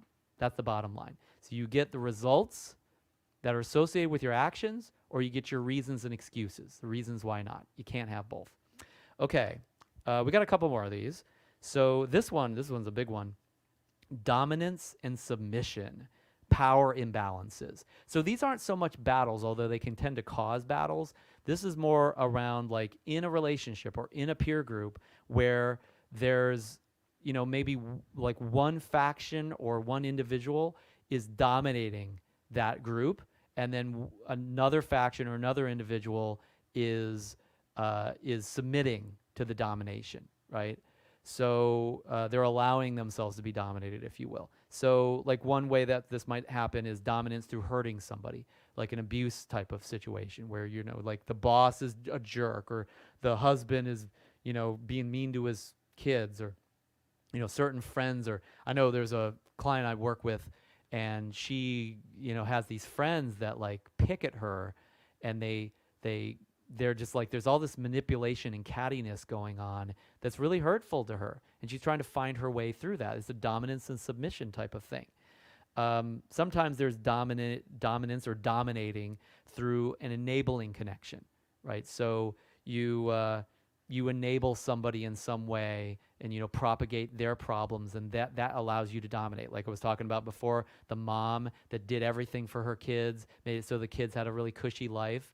Well, she gets to be the boss. That's what she gains from that. It's like, hey, as long as I'm the one helping everybody else, as long as I'm the one doing all the work, making all the money, cleaning the clothes, cleaning up after everybody, whatever, everybody's dependent on me. I'm in charge because I earned it, right? But of course, she's also enabling them, i.e. constraining them and making sure that these individuals are never going to be somebody who actually pulls themselves up by their own bootstraps and have a breakthrough there. Make sense? So they get to dominate, they meet needs through that, and they enable others through that domination as well. Submission, usually somebody submitting is to meet a need or avoid the threat of losing a need. Like, hey, if you beat up on me and I just let you do it, well, then I give you significance, and then I get the certainty of knowing you're going to come back to do it more because you get your needs met through hurting me. And it's painful for me, but at least I don't have to lose the certainty of feeling like you're not going to come back again. Sometimes abusive relationships are like, wait a second, like aren't you getting, like, the abuse stops, and it's actually a problem for the person being abused because they're not meeting their needs the same way, or it's under threat. And this is not unheard of. Somebody might have been abused, and all of a sudden the abuse moves on to somebody else, and they're like, wait, what about me? What am I, chopped liver? Aren't you going to abuse me anymore? This is a pattern that we see sometimes in people. So dominance and submission, here's the point with all of this. Whether your client is dominating something or they're submitting to something in a relationship with a massive power imbalance, or in any peer group for that matter, it meets their needs to do so, or it protects them from needs that have been threatened, that they feel might be risked by not being a part of that dominance and submission type of thing. That's it. That's what it's about. So what's the solution? What's the solution to that? Rebalance the power. Whenever there's an power imbalance like that, that's got to be corrected. So, that sometimes that means finding ways for your client to meet their needs that aren't being met, such that they've balanced out how they actually are able to meet their needs. Like, in other words, let's say they're always dominating their kids, right?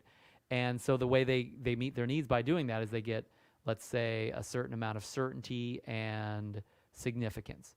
Well, maybe they need to connect with their kids in a way that is not so dominating, and then they can meet connection too. They can still have some significance, but they're balancing out that power dynamic. Make sense? So that's actually, even though the one that's dominating, it's like they're the winner, they also lose because there's certain needs they don't get to meet by doing that dominance and submission relationship. Now, on the other hand, the submission, this is somebody who's really being really submissive in an area, same thing. It's like maybe they're meeting a certain amount of, let's say, significance by being the victim, or connection by being depressed about it.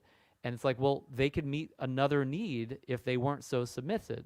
Maybe they would get more significance. Maybe they get some certainty because then they get to take control here and there, right? So it's a different balancing of the needs, the survival needs, and it's also a balancing of the power in that dominance and submission relationship. Okay, I think it was the last one. Oh no, second to last. Cultural mismatch is another problem we see, was a cultural mismatch. And by the way, culture, I don't just mean like a geographic culture or religion or something. I mean, you got a culture at work, you got a culture at home, you got a culture with your friends, your coach has a culture that they create, right? So these are different cultures that have, again, different beliefs, values, mores, needs, structures. The nature of these different places, these different spheres, is different from culture to culture. So cultural's belief systems, or BS, I like to say, sometimes that doesn't work for the client's actions or the client's own beliefs or who the client wants to be. So like again, we've talked about this like regionally, but let's say you're homosexual and you live in the Middle East, in certain countries in the Middle East. What's the cost of that? The cost is you die, right? That's the cost of being homosexual in the Middle East. So that culture, the belief of the system of that culture is a massive, I'm not getting it right or wrong or whatever you believe is up to you, but it's a massive mismatch for that individual in their actions and the way they want to live or whatever, such that they die if that perpetuates, if that is revealed. Now, that said, let's take another culture, like let's say you go to a certain part of the US where it's maybe a more fundamental Christian type of outlook. Well, you're homosexual in that culture, like you're in an Alabama Baptist culture, right? Nothing against Alabama. I'm sure there's plenty of other states that might think this way, and it's obviously that's not the entire state.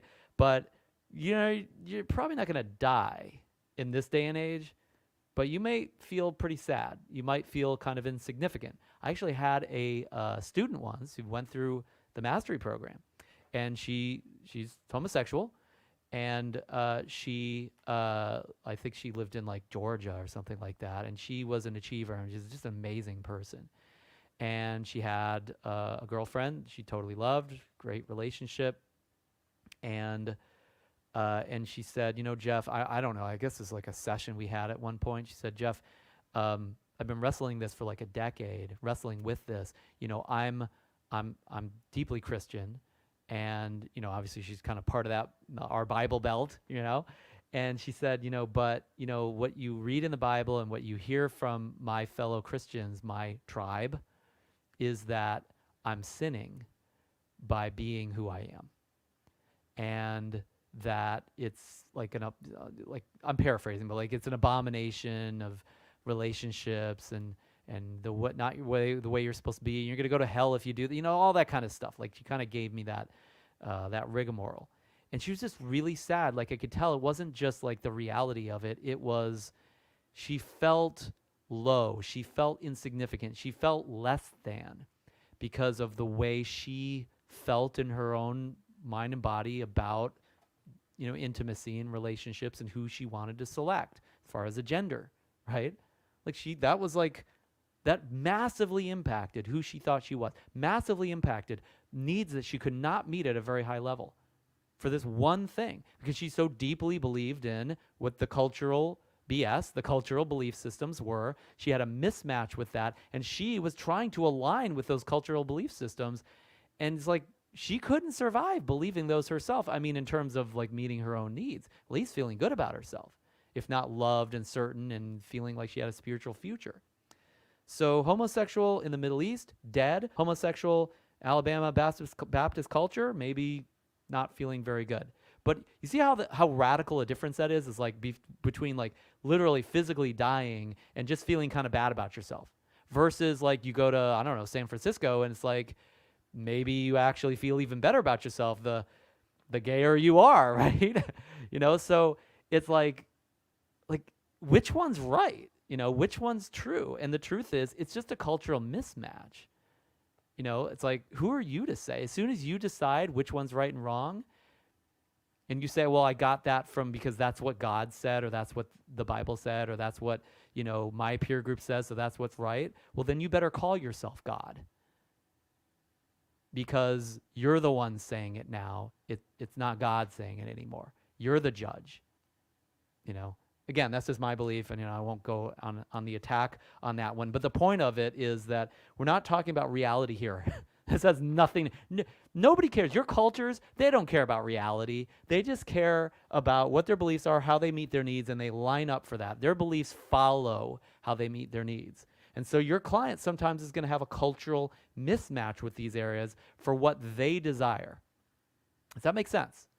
All right. Anything unclear about, let me know. If any yeah buts. I mean, I know I'm throwing a lot at you here. So like another example is a career culture. So I go to work, and my career culture, or maybe not even at work, just like everybody around me looks at career like that's really important. Like I have to pay my bills.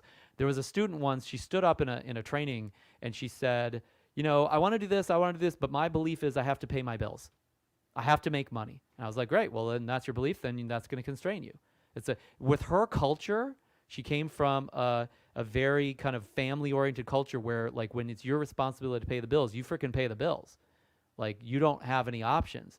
And so her family and friends would look down on her if she wasn't paying bills and she wasn't, winning the bread, basically. And so her belief was you have to pay bills.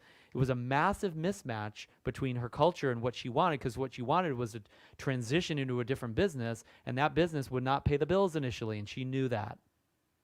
And so her rule was, well, you just have to. It was literally like water to the fish and air to the bird. For her, it was like, this is just water. It's just like, you just have to pay bills. You don't get to quit your job. That's not an option. And of course, I was in a different culture. I had different belief systems, and I knew that wasn't true. But she didn't see that, and therefore she still is kind of a slave to her job to this day, right? But she's created that and taken on that belief, and it's a cultural mismatch that she has. Other aspects of job cultures. There was a client I worked with. She worked for Four Seasons, and the Four Seasons culture is very customer service oriented, right? It's a really amazing culture when it comes to how to run a business, how to treat people really well. But as an executive woman in that culture, the other aspects of that culture were very kind of traditionalist, and they were maybe a little patriarchal. I don't know if I'm probably not using that right because I'm not educated in that area of study, but she was like, I just believe, like, I want to make something happen in this business and to move up the ladder, but I have to be a nice girl. I have to be a sweet girl. I even saw it in her assessment results because her D was way down in her adapter and it was way up in her natural, right? She's like trying to be all nice, and that's not her. She's a tough character. And so I corrected her. I said, look, that's just your culture that's trying to dictate that. You know what? You need to be yourself, be a bitch if you gotta, and go to work and bring that bitch to work. And you know what? They'll either fire you and you'll find a job where you can really do what it takes to make real things happen, or they will actually move you up in that culture because they see that you have the power to make decisions and make things happen. But just trying to be what you think the culture believes you have to be, like, that's never going to work for you, because number one, it's not who you are. Number two, you're not going to progress, because the nice girls, this was hospitality. The nice girls don't finish first, so to speak. And again, I don't mean nice like actually being civil to people. I mean nice like, being like shy and not really saying what there is to say and not really doing what it takes to do something, even if other people don't like it, that kind of thing. Like, you rise to an executive rank, you got to be able to do that. So she got a promotion within the first 6 months of working with me, because that conversation, she shifted radically. She's got a completely different career, even to this day, and a sense of what's possible, because she didn't get constrained. She no longer allowed that job culture, that belief system that the Four Seasons seemed to have. I don't even think they had it. I think she just perceived it. She didn't let that stop her. I work on Wall Street, right? I used to work with traders. I used to work in a day trading room with a bunch of traders. And like the belief system there is like, you got to be tough. You got to be a jerk to get by. You're going to get creamed and crushed. Somebody's going to eat your lunch. These kind of conversations, right, were a part of that culture. And so, like, I got to be a tough jerk was a part of that belief system. And so I was a little bit of a black sheep in that particular world. But you can imagine somebody that works on Wall Street thinking they have to be that, and then they take that home and share that with their family. You imagine what kind of experience that might be if they're not agile enough. Not to mention they're going to be at work a lot, and who they really are may never come out. There might be some real limitations there in terms of cultural mismatches. So what's the solution on this? Well, one solution is just leave. Just walk away from that culture. Leave the culture, leave the people, leave the family, leave the work, leave the friends, or at least, and by the way, you can't necessarily leave everybody to this day. So if you can't leave, at least put some boundaries up or get some distance, get some social distance there, right? Between you and that particular culture. And then you start to get some air, you start to get some breathing room. Or take a chance and mismatch the culture. This is what this gal that worked for Four Seasons did. She mismatched what she perceived to be the culture, which risked rejection.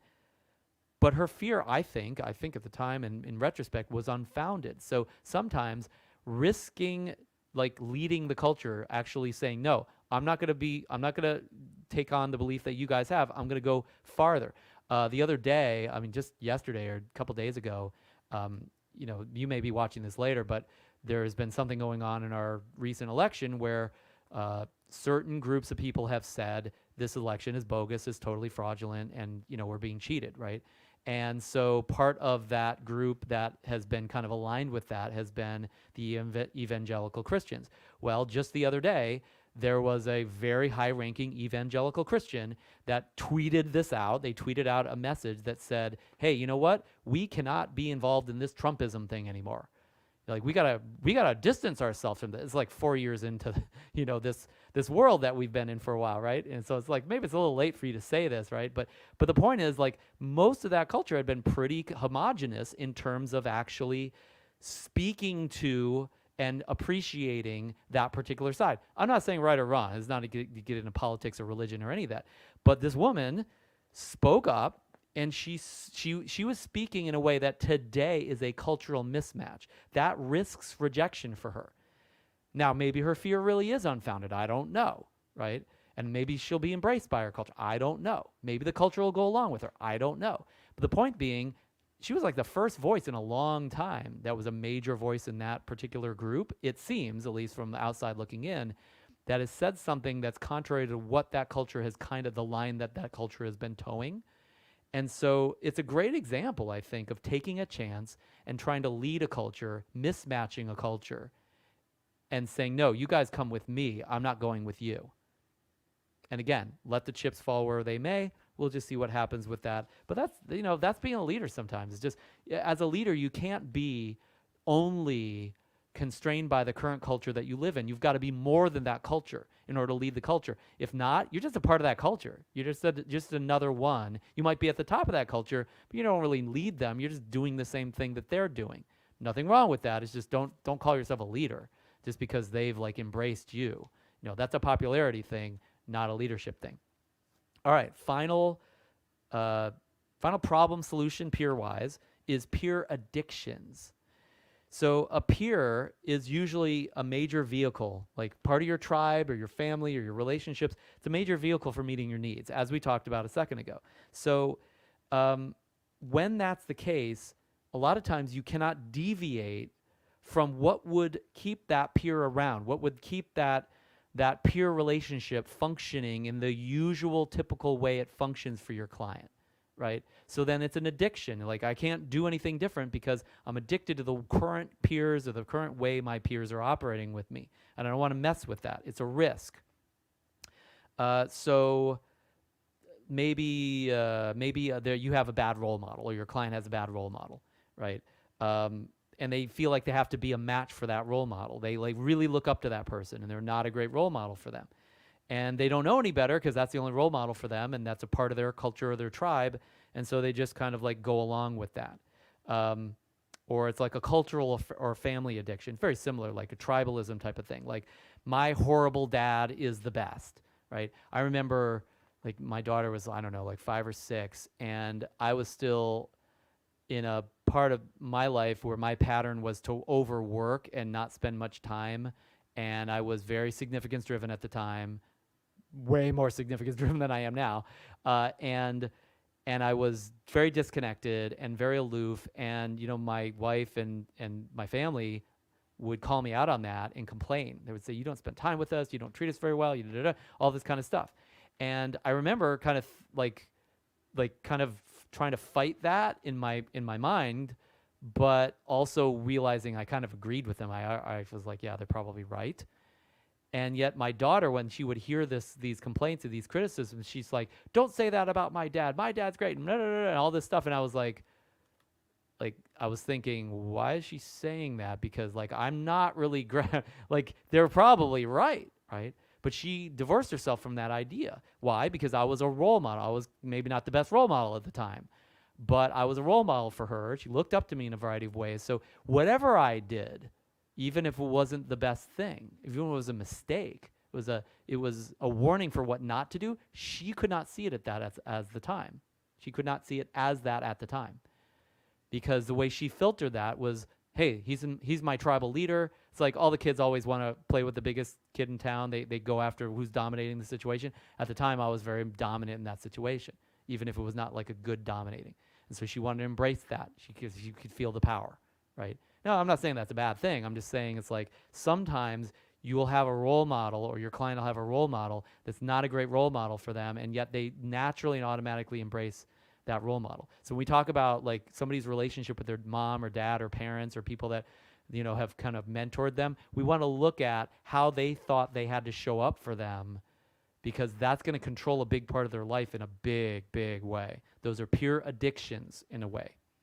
There's a client of mine that I've been working with for months now, multimillionaire, and he told me the other day, it's like, my mom and my dad, I was never good enough for them. I was like, yeah, it's motivated you to achieve what you've achieved, right? And he's like, yeah, but I feel like I have to make $1 billion in order to be good enough now.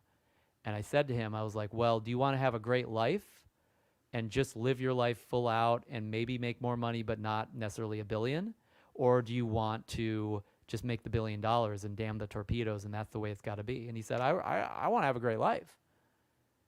But the problem is, in order to be good enough for his parents, he has to make the $1 billion to achieve that. And so he's got these role models that they felt they were never good enough, and so they projected that onto their child, and now he's got that bug, and yet he knows a little bit better, but he's still constrained by that to some extent, because that's who he had to be for them. So pure addictions, if you will. And so now I've got to work with him about getting away from that addiction, not like leaving mom and dad, but like not letting that be an addictive aspect to him, just like I would help somebody get off a drug or drinking or something like that. It's very, very similar. Right? So what's the solution to all this? Well, I kind of already mentioned it. It's like, see the problem not as the peer, not as mom or dad or the sisters or brothers or the work people. Don't look at the problem like it's the peer. Look at the problem as being the addiction to that way of relating to the peer. The need being attached to the peer. So it's like, hey, I look up to this person, it gives me significance to do that. That's the issue, not the peer. Don't blame them. Let's not be a victim of our peers. And then they can let go. They can detach. They can find other vehicles. They can change that relationship because now they're not sucked in to that addiction anymore in that same way. So, bottom line, I really did overdo it. I think this is our longest live stream like ever, probably. But I really wanted to give you some maps to these peer issues and how they impact and how they kind of interact with the strategic landscape that your client is embedded in. So peer group is so hardwired into our brains that we got to get along with our tribe. And if we don't, we feel we'll die, because being alone in a tribal culture means death. I said that at the beginning, and I think all the things that we just talked about, all 6 of those peer problems and solutions, just show how the different manifestations, the different ways these peer issues present in your client. And so, yes, you want to diagnose. Yes, you want to look for leverage. Yes, you want to give empowering alternatives. Yes, you want to work with your clients conversationally on transforming themselves. But you got to be aware when there is one or more of these types of pure addictions and issues that there needs to be a solution for, because if you don't cover that, this is the 5th step in the process, although you could do it earlier and it might be embedded in all of it. If that's not unraveled, if that's not managed, you know what's going to happen. They're going to come to you, they're going to join your little bubble, they're going to transform, and then they're going to go right back to work, home, or friends, and they'll be who they've always been. And they'll come back and say, it didn't work, coaching doesn't work. It's not that. It's that these enablings, these addictions, these issues have not been unraveled, and they need to go back and lead these people and transform these relationships and maybe back away from some of them. Maybe leave. Because sometimes not everybody around you is always ready to change, ready to transform and come with you. Maybe they just got to stay where they are. Not everybody's ready. Not everybody's going to do it. So further study on this. Here's a book to read. It's called Chimpanzee Politics, Our Inner Ape. And it talks through how people operate with each other that's very similar to chimpanzees, frankly. And like chimpanzees are maybe a simplified version of us, if you will, where we can see very obviously what a chimpanzee is doing. It's more easy to kind of label and characterize what the relationships are that are going on with a kind of simple ape hierarchy. And we are basically doing the same thing. We just we've complicated it, right? We've layered on a bunch of intellectualized elements and stories and things like that. So when you read that book, I think you're going to really appreciate it. It's by Franz de Waal, Chimpanzee Politics, or Inner Ape. I think you're going to notice things that are analogous to that area, regardless of what you believe evolutionarily speaking. And I think it's very useful to see that in your client, in yourself, and in how things transform through appreciating, basically the peer politics and the tribal aspects of every human that you're ever going to meet, because it's embedded in our biophysiology, and it's also something that's just we're surrounded by because we live in a world of people. We breathe the air and drink the water of the people around us, if you will. Okay, actions to take. 1, pick a client who has an unsolvable problem, somebody who you haven't been able to kind of work through what the solution is, or they can't seem to implement the solution that you know they need to implement. And then think, number 2, think, what peer issue out of these peer issues that we listed, what peer issue might they have? 3rd, write down the mechanics of that problem. Like, what's the cause-effect relationships through the peers? Like, is it mom enabling her kids to be lazy? Is it, a wife enabling her husband to dominate her and control her? Is it the other way around? Kid enabling his mom to, keep him out of, who he could become in life, right? What are the mechanics? What's the give and take? What are the need structures there between peers? Cause and effect relationships between peers. I cause you, you cause me. The family stuff is bouncing around. You got this pinball game that's happening between all these different spheres of influence, right? So figure that out, write it down, map it, if you will, or work with your client on mapping it. And then 4th, what solution would work, or what solution should work? Out of these problems that we listed, which problem is it? What new cause-effect relationship could you instigate with your client? I'll give you one example. There was a client that came to a coach long ago, and this mother brought her son in, and her son was being just a total, just a real, how do you call it? Like antisocial. He was being threatening. He was abusing everybody around him. He was just like this bad kid, right? And so, the coach said, "Great, here's what I'm going to have you do, Mom. I want you to bring your son home, and then the next day, I want you to throw him down on the floor. I want you to sit on top of him and not let him move for the whole day. And just tell him, you know what? You have all these problems. I don't know. I've failed to have the solution, so you figure it out. And I'm not going to get up until you do."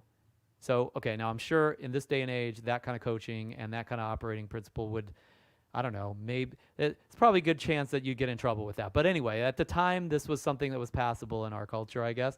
So she did it. She sat down on her child. Her child's like, yelling and screaming and crying and all this stuff. And after a couple hours of this, and she's like, "You figured out. You have a solution." And he's like, no, because he's fighting Mom the way he always had, because he thought he had all the power. This was a family that had gone through a divorce, so he was kind of trying to become the man of the family, I think, in some ways. So she just totally physically dominated him at the time. Wasn't like hurting him, but like basically just not letting him do anything. He was like, "I have to go to the bathroom," and she let him go to the bathroom. He came back down and she sat on him again, right?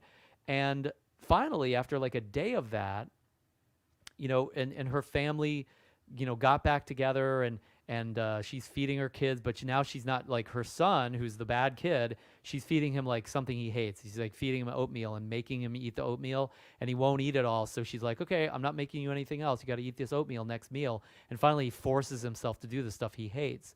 And he realizes that, wow, my mom's got a lot of power, right?